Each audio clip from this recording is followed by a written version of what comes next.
ঈদ মোবারক। ঈদ আড্ডায় আজ আমাদের সাথে আছেন এমন একজন অতিথি, এমন একজন তারকা যাকে সবাই এক নামে চেনেন। তিনি বাংলাদেশ জাতীয় ক্রিকেট দলের সাবেক অধিনায়ক ছিলেন। তবে শুধুমাত্র অধিনায়কই তার একমাত্র পরিচয় নয়, কারণ খেলা ছেড়ে দেওয়ার পরও তিনি ছাড়েননি ক্রিকেটটা। সুদীর্ঘ সময় ধরে জাতীয় দলের নির্বাচক প্যানেলের সাথে যুক্ত থেকেছেন। বাংলাদেশ জাতীয় দল পরবর্তী প্রজন্মের দল কিভাবে নির্মাণ হবে সেই নির্বাচক প্যানেলের সাথে যুক্ত থেকে দল নির্বাচনের সাথে কাজ করেছেন। এখনো তিনি বাংলাদেশের ক্রিকেটের সাথেই কাজ করে যাচ্ছেন। তিনি হাবিবুল বাশার সুমন। বাশার ভাই, ঈদ মোবারক। ঈদ মোবারক। আপনার কাছে আসলে ঈদ মানে কি? আমার কাছে ঈদ মানে অনেকে বলে না বড় ছোটবেলার ঈদ অনেক আনন্দের, বড়বেলার ঈদটা অতটা আনন্দের না, ডিফারেন্ট। দিস ট্রু, বড়বেলার ঈদটা ছোটবেলার ঈদের মধ্যে অনেক পার্থক্য।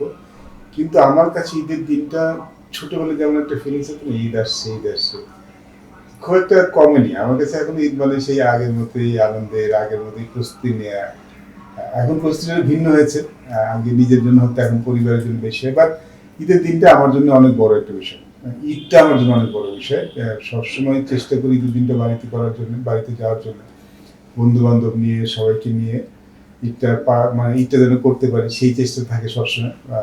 অনেক সময় পেশার কারণে ঈদটা দেশের বাইরে করতে হয়েছে, সেটা আসলে ভিন্ন কাহিনী। বাট যখন দেশে থাকি ঈদটা উদযাপন করি, এবং আমার কাছে ঈদের দিনটা এখনো অনেক তাৎপর্যপূর্ণ, মানে অনেক আনন্দের একটা দিন।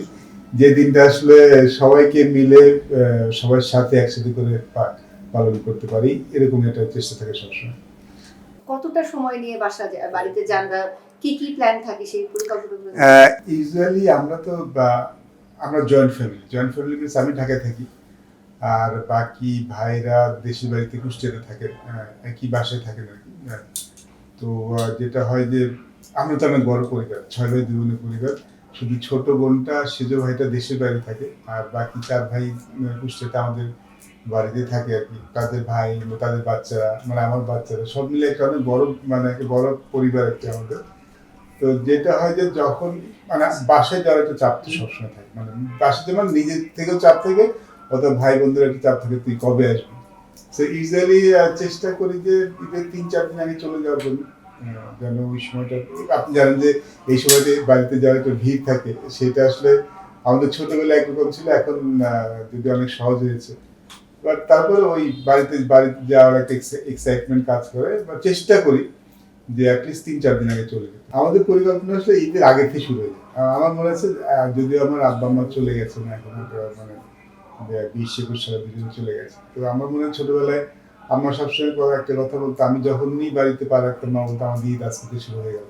ব্যাপারটা এমন ছিল। না দেখুন, আমাদের সেলিব্রেশনটা কিংবা ঈদ উদযাপনটা এই যে আগের দিনে শুরু, এই যে আমি হয়তো বা 26 রোজার দিকে বাড়ি চলে যাবো, তো এই যে 4টা দিন থাকবে যে সবার, মানে 26 রোজার বাড়িতে চলে আসছি, তো এই 4টা দিনে যে রোজা ইফতারি করা, তারপর ঈদের দিন কি করবো সেই পরিকল্পনা করা, ঈদের দিন কি পরিকল্পনা সেই পরিকল্পনা করা, সেটা আসলে আমাদের ঈদের আগের দিন থেকে শুরু হয়, এবং এই আজকেও চলছে, ঈদের দিনও চলছে, কালকেও চলবে, তো কন্টিনিউ হয়। যে কয়দিন আমি বাড়িতে থাকি এই কয়দিন আসলে আমাদের সেলিব্রেশন চলতে থাকে।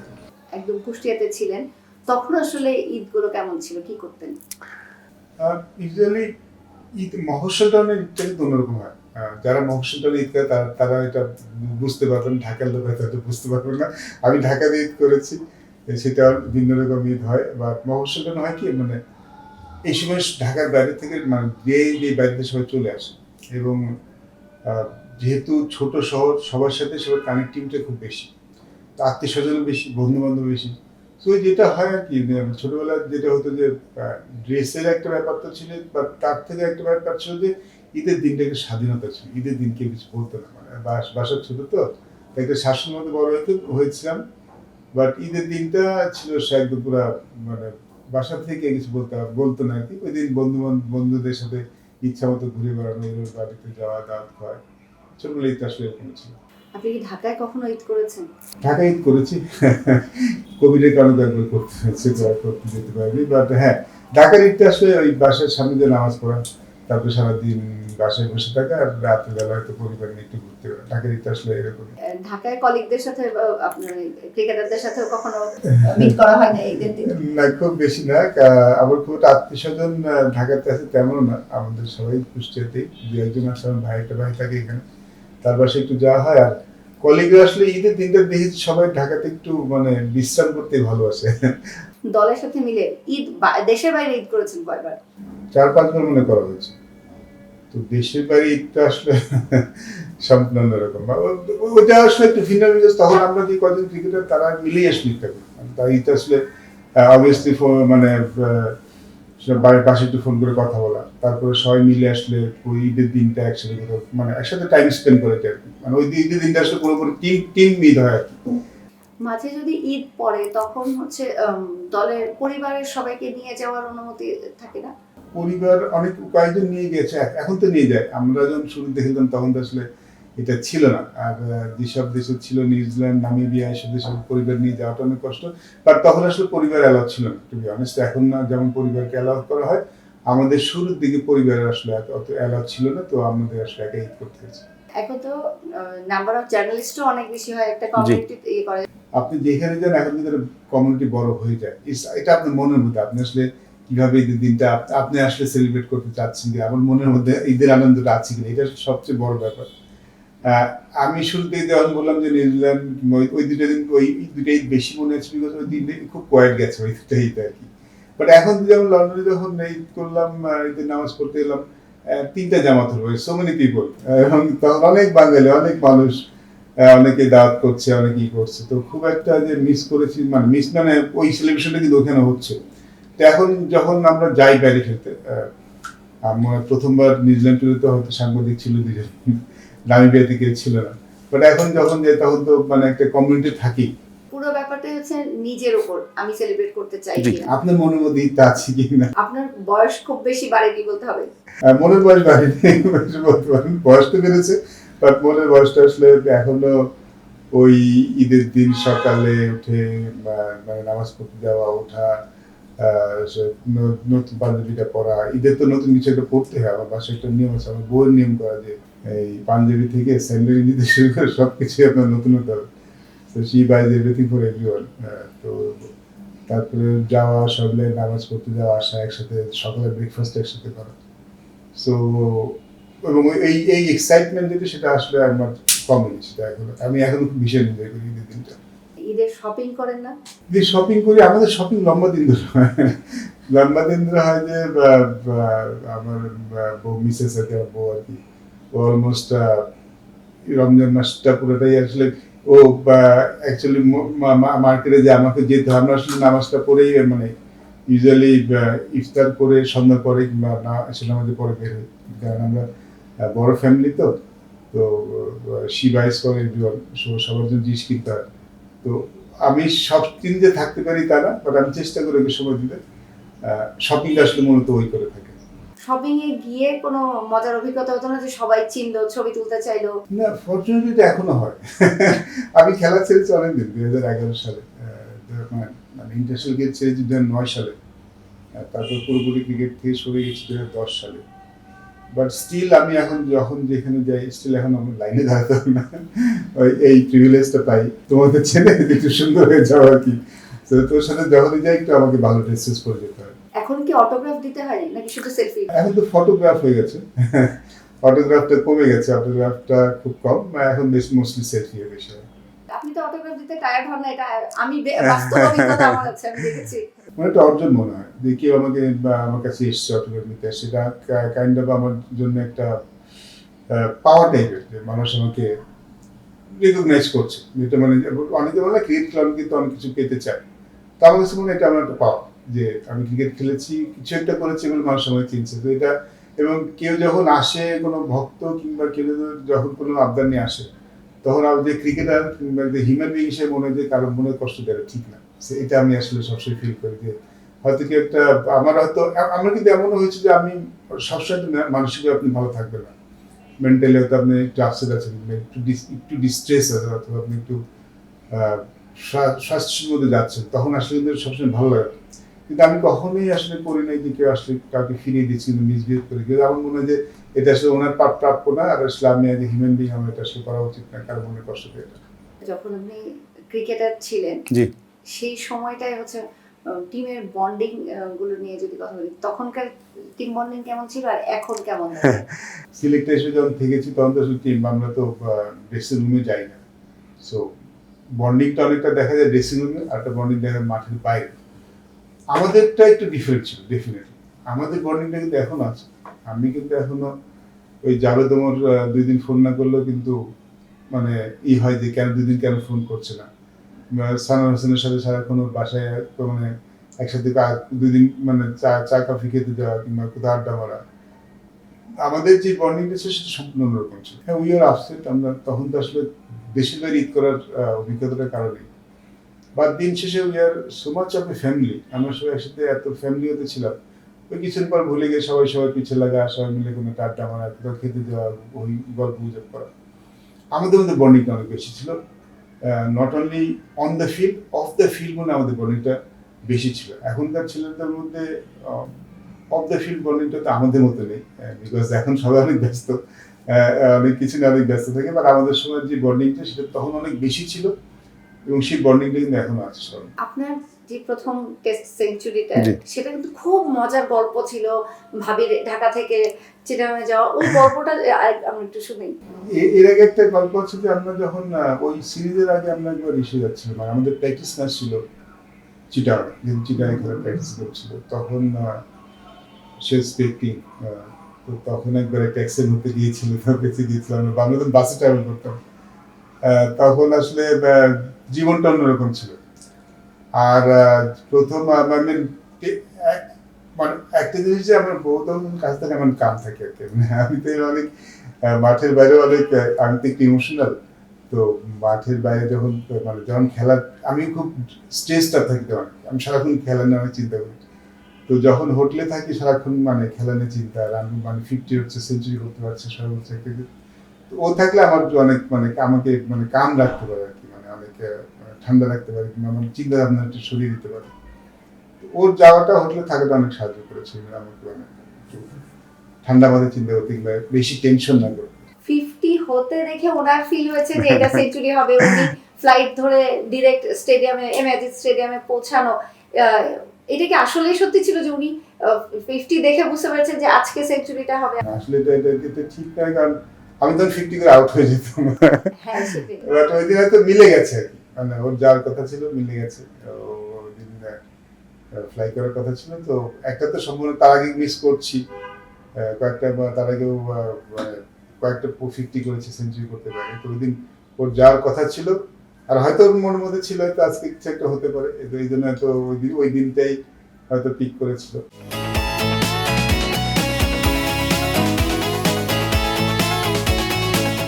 ফাইনালি গাড়ি নিলেন কবে?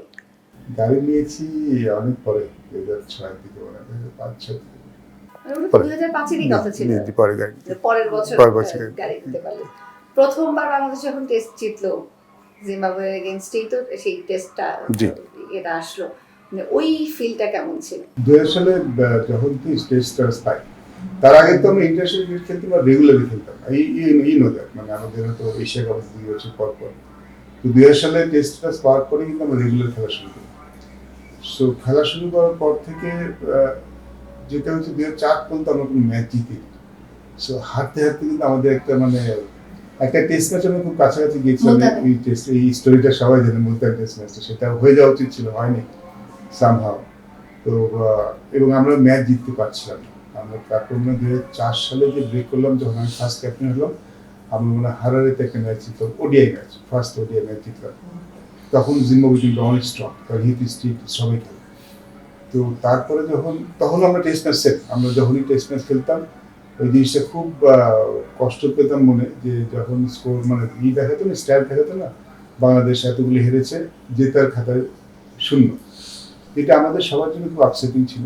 আমরা সবাই এটাকে নিয়ে একটু মনের মধ্যে একটা কষ্ট সবসময় চেপে থাকতে সবসময়।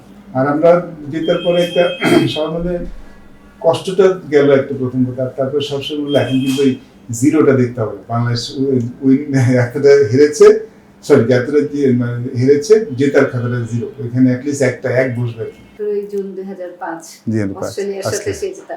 ও মাই গড।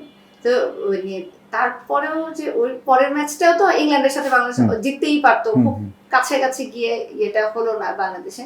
আমাদের দলটা আসলে তখন 2007 সালে আসলে তখন স্টার্টেড এ নিউ এরা। তার আগে কিন্তু আমরা খেলছিলাম এক টাইপের ক্রিকেট খেলতাম, যে ক্রিকেটটা ছিল যে ভালো ক্রিকেট খেলবো, যেটা চেষ্টা করলে সুযোগ আসলে জিতবো, এরকম একটা ব্যাপার ছিল।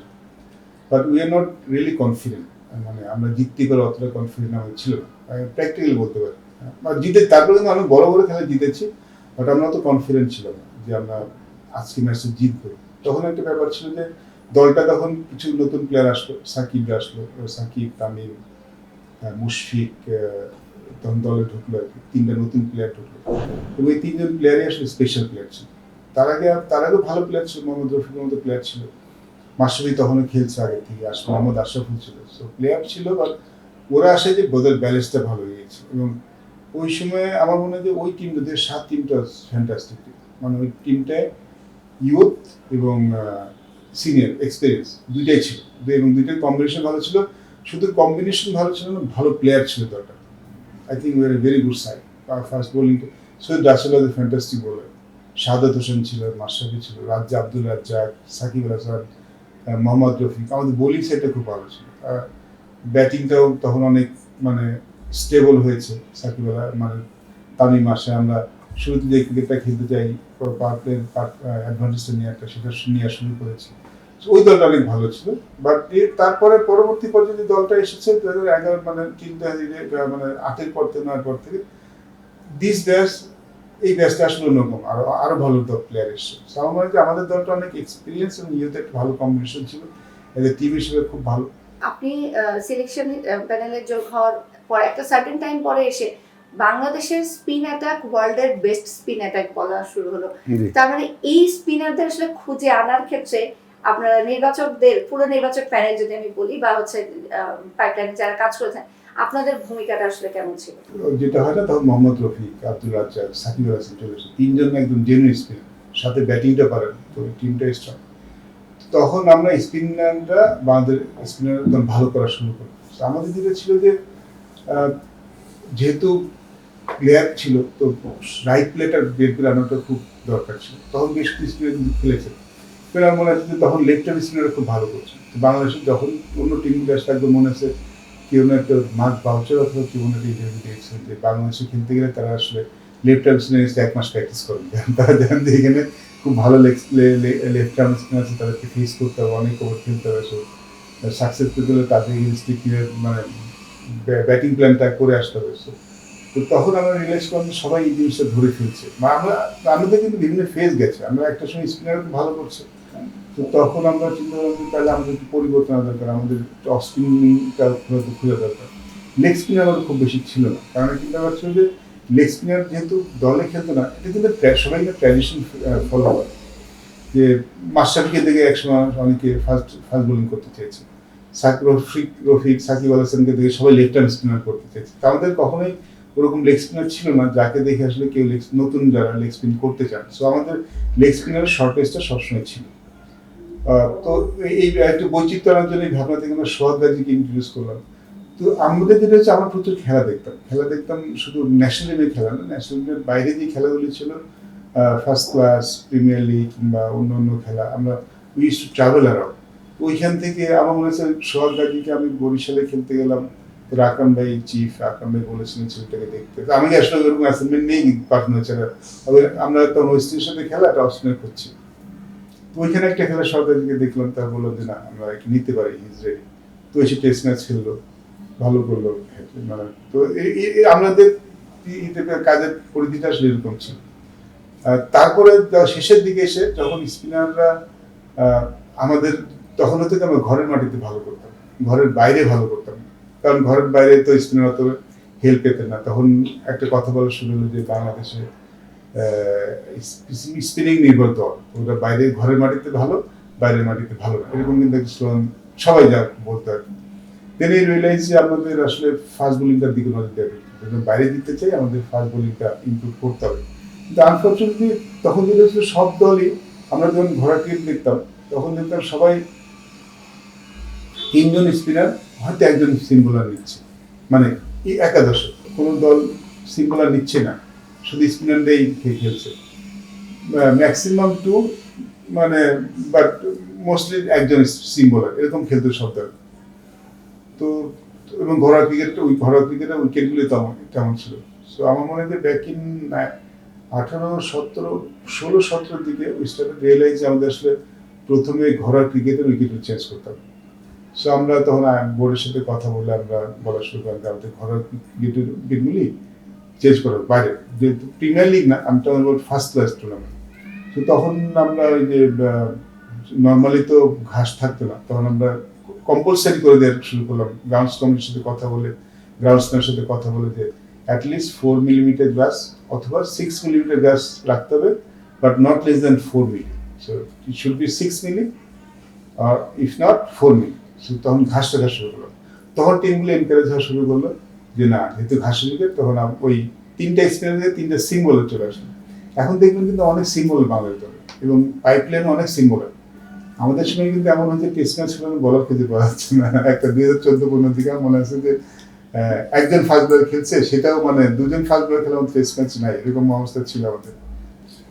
তারপরে এই পরিবর্তনটা হওয়ার পর থেকে এমন এটা, এবং এখন যে ফাস্ট বলার আধিক্য কিন্তু একদিনে হয়নি, তো ঘরের ক্রিকেটে 3-4 বছর পরে আমাদের এই ফাস্ট বলারদের পাইপলাইনটা শুরু হয়েছে। আপনার পরিকল্পনাটা কি? আপনি নির্বাচকের প্রধান হিসেবে আপনি আসলে কি সামনে বাংলাদেশ দলকে কেমন দল হিসেবে করতে চান? আমি একটু অ্যাটাকিং ক্রিকেট খেলতে চাই। আমার মনে হয় এখন ওয়ার্ল্ড ক্রিকেট যা যেখানে দাঁড়িয়েছে, এখন আসলে আপনি ওই ডিফেন্সিভ ক্রিকেট খেলে সাফল্য পাওয়ার সম্ভাবনা খুব কম। আপনি খুব সাফল্য পাবেন না। ওয়ার্ল্ড ক্রিকেটে এমন হয়েছে, সবাই খেলার প্যাটার্নটা দেখেন, সবাই কিন্তু অ্যাটাকিং ক্রিকেট খেলে। আপনি এখন ডিফেন্সিভ ক্রিকেট খেলে আসলে ওই বিশেষ করে যদি বৈশ্বিক টুর্নামেন্টে ভালো করতে চাই, ডিফেন্সিভ ক্রিকেট খেলে আসলে মানে সাফল্য পাওয়ার সম্ভাবনা কম। আমি আসলে অ্যাটাকিং ক্রিকেট খেলতে চাই, এবং ওই অ্যাটাকিং ক্রিকেট খেলতে গেলে যেই ধরনের প্লেয়ার দরকার সেই ধরনের প্লেয়ারই খুঁজতে চাই আমি, সেই ধরনের প্লেয়ার দলে আনতে চাই। ইংল্যান্ড এক ধরনের ক্রিকেট খেলে, এবং ওই ধরনের ক্রিকেট খেলতে চাই, কিন্তু ওরা ওই ধরনের ক্রিকেট খুঁজে বের করেছে। সো আমার মনে হয় আমি যেই ধরনের ক্রিকেট খেলতে চাই, যদি টিম ম্যানেজমেন্ট সেরকম মানে সেই প্ল্যানে একমত হয়, ওই ধরনের প্লেয়ার নিয়ে এসে তাদেরকে আমি খেলতে চাই। আমার শেষ প্রশ্ন, খুব জানার আগ্রহ ছিল। আপনি জানেন যে আমি আপনাকে মানে অফ দ্য রেকর্ড এই কোয়েশ্চেনটা করেছিলাম যে যখন আপনি উইমেন উইং এর সাথে কাজ করেন, যদিও খুব বেশি দিন কাজ করার সুযোগ হয়নি, যদিও খুব অল্প দিন কাজ করেছেন, নারী উইং নিয়ে খুবই বাজে কিছু অভিজ্ঞতা হলো, তদন্ত হলো, তদন্তে প্রমাণিত হলো যে আসলেই তারা দোষী ছিলেন, জানার অভিযোগটা সত্যি ছিল। কিন্তু সব ক্রিকেটার একমাত্র সার্টিফাই করলো যে আপনি খুব ভালো মানুষ ছিলেন, আপনার বিরুদ্ধে কোনো অভিযোগ নেই, বাকি 90% বললো সবার ক্ষেত্রে সমস্যা। আপনি কিভাবে এই সব খারাপের মাঝখানে আপনি কিভাবে ভালো থাকলেন, ভালো রাখলেন নিজেকে? না, প্রশ্নটা ওঠা আসলে উচিত না, কারণ আমরা তো এখানে কাজ করতে এসেছি। এবং আমি যখন আমার মানে যখন দায়িত্ব পেয়েছিলাম, আমার প্রথম স্লোগান ছিল, আমার প্রথম চেষ্টা ছিল যে অনেক মেয়েরা যেন ক্রিকেট আসে, তাদেরকে ইন্সপায়ার করা। আমি কিন্তু প্রথম সেই চেষ্টাই করেছি, এবং সেই চেষ্টা করতে গেলে আমার প্রথম ব্যাপারটা ছিল যে তাদেরকে অ্যাটলিস্ট ওই এনভায়রনমেন্ট ক্রিয়েট করা যেখানে তারা সেফ ফিল করে। আমাদের তো অনেক মেয়ে আসতে চায় না, বিকজ তারা মনে করে যে এখানে তারা সেফ ফিল করে না। অনেক প্যারেন্টস কিন্তু দিতে চান না তার সন্তানকে যে এইখানে পরিবেশটা কেমন হতে পারে, এই চিন্তা কিন্তু অনেকের থাকে। এই জন্য কিন্তু আমরা সব সেক্টর থেকে কিন্তু মেয়েদের পাই না। আমি এটা নিয়ে কাজ করেছি, রিসার্চ করেছিলাম। আমি কিন্তু সব স্কুলে যেতাম, স্কুলে যে মানে আমার স্কুলে যারা আছেন তাদের ক্যাপ্টেনদের সবাই নিয়ে যেতাম, ওদেরকে বোঝাতাম যে safe environment, you come and play, মানে এখানে একটা ফিউচার আছে, ক্যারিয়ার আছে। তা আমি কিন্তু সেটাই চেষ্টা করেছি। সেটা যে আমি চেষ্টা করি যে আপনার ওঠে, তাহলে তো আসলে হয় না। আর এই প্রশ্ন আসলে ওঠা উচিত না। আমি জানি না, বাকিদের নিয়ে আমি মন্তব্য করবো না, বাট আমার কাছে মনে হচ্ছে যে পারস্পরিক সম্মানের একটা ব্যাপার থাকে। এটা তো সবসময় যে কাজে আপনি কলিগের সাথে সম্মানের ব্যাপার থেকে, আর যেহেতু এই ব্যাপারটা একটু সেন্সিটিভ জায়গা, এবং এই ব্যাপারটা আমাদের কোনো কিছু হলে কোনো মেয়াদে আসবে না, তাহলে তো আমাদের টিমটা কোনোদিন তৈরি হবে না। তা আমরা যদি আসলে নাকি এগোতে চাই, অ্যাটলিস্ট ওই এনভায়রনমেন্টটা ক্রিয়েট করা, ওই ফিলটা দেওয়া যে না এখানে আসলে কোনো সমস্যা নেই, কারণ তাহলে প্যারেন্টসরা আসবে। আমি আসলে এটাই চেষ্টা করেছি, সেটাই তো হওয়া উচিত, তাই না? অবশ্যই। ঠিক আছে ভাই, খুবই ভালো লাগলো আপনার সাথে কথা বলে। আমি আশা করব আপনার ঈদটা আপনি যেহেতু এখনো ঈদ সেভাবে এনজয় করেন, শুধু এই বছর না, প্রতি বছর আপনার প্রতিটা ঈদ ওই একইভাবে আনন্দে কাটুক, আপনি আরো বহু বছর ঈদ ওই একইভাবে এনজয় করেন। Thank you so much, thank you. আপনাকেও আপনার প্রতি ঈদের শুভেচ্ছা থাক। আর যারা ক্রিকেট ফ্যান বা যারা আছেন, আপনার সবাইকে জন্য ঈদ মোবারক।